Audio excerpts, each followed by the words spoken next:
Bienvenue sur le Vapelier pour cette revue matériel qui va nous emmener chez Swedish Vapor avec le kit Hive Squonk Dinky. Voilà, un kit complet méca que vous retrouverez au prix de 74,90. Donc comme d'habitude, on va se retrouver en plan serré pour voir la box, le dripper en détail. Et ensuite, on fera un plan large pour faire un test de vape. A tout de suite. Voilà du kit Hive Squonk Dinky RDA de chez Swedish Vapor. Voilà, avec une boîte assez design. Derrière, on a la marque ainsi que le contact et le site web. En haut, on a les couleurs disponibles. Donc, on a tout simplement noir et blanc. Et jaune et noir. Voilà.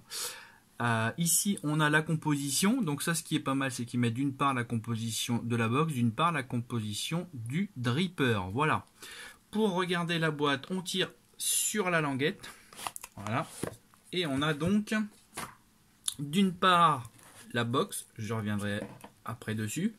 En dessous on a une porte secondaire pour être totalement flush puisque la porte secondaire sera de la même couleur que le reste de la box, c'est-à-dire couleur Ultem, un peu miel. On a le dripper, son drip tip, je reviendrai dessus après. Et on a un second bouton, parce que là, par défaut, le bouton est noir. Et si vous voulez un truc totalement flush, vous avez un bouton de la même couleur que l'Ultem. Voilà. Donc, on va revenir sur la box. La box mesure 75 mm de longueur, 49 mm de largeur et 25 mm d'épaisseur. Elle pèse en tout 116 grammes. Elle est en polycarbonate, acier inox et Ultem. Elle a une connectique Stis Vape Source SQ510. Donc ça c'est vraiment, vraiment top. On a quelque chose de performant. À l'intérieur, on soulève le capot. On a une seconde bouteille de Squonk, exactement la même forme, la même contenance, donc une contenance de 7 ml que la transparente, sauf que celle-ci est noire. C'est la même flexibilité, il n'y a aucun problème là-dessus, ça marche du tonnerre de Dieu. Voilà. Donc la connectique se fait à l'aide d'une lamelle ici. Voilà, quand vous appuyez, ça fait contact là et pif, on envoie. Ce que j'ai apprécié dans ce petit kit, c'est qu'on a un système de sécurité. Vous tournez la bague ainsi et là, voilà, ça ne fait plus contact. Donc vous avez un système de verrouillage. C'est assez rare sur les bouteilles, sur les modes méca, et j'apprécie qu'ils en aient mis un sur celle-ci parce que voilà, la sécurité avant tout. Autre chose que j'apprécie, là on le voit très bien, vous voyez le plus et là en haut il y a le moins. Ça vous donne le sens de la queue parce que sur les modes méca, il faut faire très attention à la manière dont on place la queue et c'est pas toujours indiqué.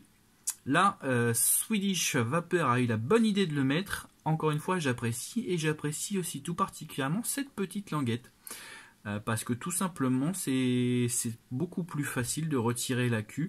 Dans les modes mecha, on en a rarement. Et j'en profite pour signaler ce petit geste que moi j'apprécie parce que c'est quand même beaucoup plus facile.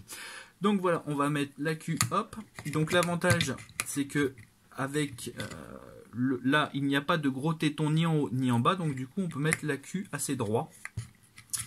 Condition qu'il ne me glisse pas des mains. Voilà, tac, tac, voilà. Ça rentre tout seul, il n'y a pas de problème. Donc là, j'ai mis le système de verrouillage, hein, c'est toujours mieux. Ça évite les fausses manipulations. Voilà, on va refermer ça tranquillement. Voilà, alors, comme vous l'avez entendu, ça fait un petit clac. Ça, par contre, c'est vrai que au niveau des couleurs, tout ça, ça va. La prise en main, elle est un petit peu carrée à mon goût, c'est un petit peu dommage. Mais je trouve que la finition, par contre, elle n'est pas super top.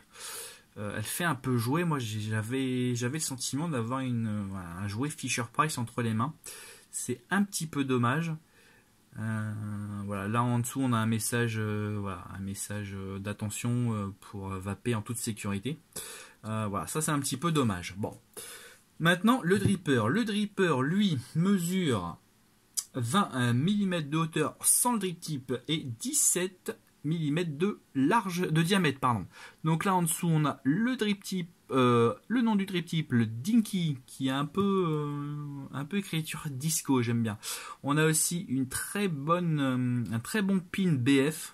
Ça j'aime bien, il est très bien, il est pile à la bonne hauteur, j'ai aucun problème là-dessus, vraiment rien à dire. On va le mettre, non, je vais continuer avec le, voilà, les airflow, c'est 3 petits trous, vraiment tout petits, bah forcément le dripper n'est pas grand, et là on a, hop, un tout petit drip tip, c'est une connexion 510, voilà. On va ensuite le mettre donc sur la box. Donc il est parfaitement flush, il est parfaitement adapté. Et comme vous le voyez, il dépasse un petit peu, tout simplement parce que voilà, c'est un 17 mm de diamètre alors que la box est d'une épaisseur de 25. La cloche du Dinky donc qui est toute petite évidemment, en forme de cloche, hein, évidemment, ça va de soi. Moi ce que j'aime bien c'est que étant donné sa taille, elle est très concentrée, elle permet de concentrer les saveurs et la vapeur dans la cloche qui donne une restitution vraiment incroyable. Et ça c'est plutôt intéressant, d'autant plus qu'on a 3 airflow qui font très bien leur office, c'est 3 petits airflow mais qui font bien leur travail. Et qui évidemment apparaît logique, on a donc un drip tip en 510 parce qu'un 810 là-dessus, je vois pas comment ça aurait été possible. Voilà, donc une cloche vraiment impeccable. Maintenant, on va la mettre sur le reste du plateau. Le plateau. Alors moi, j'ai été surpris par le plateau parce que déjà, bon, évidemment, il est petit, ça, on va pas revenir là-dessus, mais il a une excellente queue. Elle est vraiment, elle fait un peu plus de 5 mm, ce qui pour un dripper qui mesure 20 mm de hauteur est déjà énorme. Donc comme vous le voyez, c'est un monocoil. J'ai déjà monté mon coil dessus parce que voilà, ça se met très facilement, on peut pas se tromper, il y a que 2 trous donc on peut pas se tromper. On visse et paf. L'idée après c'est de centrer. Voilà le coil, vous passez une tige ou un tournevis, vous essayez de le centrer. Donc l'idéal c'est d'être au même niveau que les trous. Voilà. Comme ça vous ne risquez pas de vous tromper. En dessous on a une excellente arrivée de liquide qui est un petit peu surplombée par rapport au reste du plateau, ce qui fait que le liquide coule parfaitement partout sur le coton, remonte aussi sur les coils, je vais vous le montrer après, et surtout la bouteille de skunk est vraiment d'une solidité idéale, on va dire. Voilà, on n'a pas besoin d'appuyer trop fort, ça marche tout seul. Donc maintenant l'idée c'est de le cotonner, n'est-ce pas? Donc on prend un morceau de coton, alors vraiment vous prenez le minimum syndical, hein. Voilà, moi j'ai pris ça, limite c'est trop grand, hein, je vous le dis franchement, on n'a vraiment pas besoin de beaucoup de coton. Donc on le passe, voilà, jusqu'à ce que ça soit un petit peu dur, voilà, qu'il y ait une certaine résistance. Pas besoin de trop en mettre, pas besoin de... Alors là vous ne laissez pas beaucoup, je laisse un peu moins d'1 centimètre. Il n'y a pas besoin de laisser beaucoup de coton sur celui-ci, c'est bien. Là, vous voyez, j'en ai trop mis, j'en gaspille quasiment la moitié, c'est un petit peu dommage. Donc voilà, vraiment, la prochaine fois que si vous avez l'occasion de le cotonner, faites vraiment attention. Donc moi, ce que je fais, c'est que je passe le coton sous le coil, voilà. Et je le dépose dans la cuve, et je libère là le devant. Pareil de l'autre côté, tac, voilà. Et pareil, je libère le devant. Pourquoi? Tout simplement pour permettre au liquide, vous allez regarder juste ici au-dessus du coil. Voilà. Vous voyez à quelle vitesse arrive le liquide? C'est idéal. Moi, je le penche un petit peu vers moi pour faire tomber bien le liquide ici. Et vous voyez la vitesse à laquelle le coton s'est imbibé, tout simplement parce que le liquide arrive vraiment bien. Ce que j'aime bien aussi, c'est que les 2 plots ici forment une sorte de mur qui permet au liquide de remonter et de mouiller le coil. Alors ça, c'est quelque chose de très important parce que n'oubliez pas que quand vous mouillez votre coton, il faut que le coil soit absolument mouillé, sinon vous cramez votre coton. Voilà. Donc là, ce qu'on fait, comme vous le voyez, le coil est vers moi, donc je prends le top câble, je mets les airflow de vers moi. Et voilà, mon kit est prêt à vaper. On va faire un test de fire. Ah. Je n'ai pas enlevé la sécurité. Voilà, donc toc toc.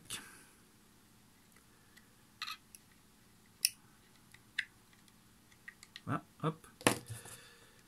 Toc toc. Voilà, et voilà, ça marche. Il n'y a pas de problème. Donc voilà, le kit est prêt. Maintenant, on va voir, vous allez voir ce que je pense de ce petit kit.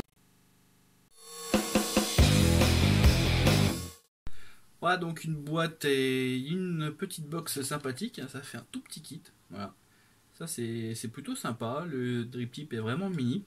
Alors pour ce test, je vais pas pouvoir utiliser le MTL tout simplement parce que j'ai une résistance à l'intérieur du dripper de 0,4 ohm, mais je l'ai testé avec une résistance de 1,2 ohm. Je l'ai testé en MTL et ça marche très bien. Le dripper chauffe un petit peu vite par moment, hein, surtout si on enchaîne voilà, les bouffées. Après ça, en MTL, c'est pas le but.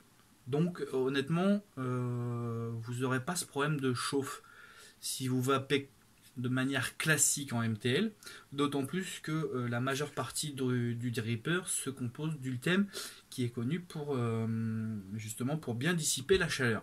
Donc voilà, donc là pour ce test, je vais le tester donc en direct, en inhalation directe. Oh, le skunk marche très bien, j'ai failli en mettre partout. Donc là, comme je vous l'ai dit, je suis sur une résistance à 0,4 ohm. Avec les airflows ouverts à fond, hein, le but c'est pas de les fermer forcément. Et c'est parti, un accu pleine charge. Allez hop.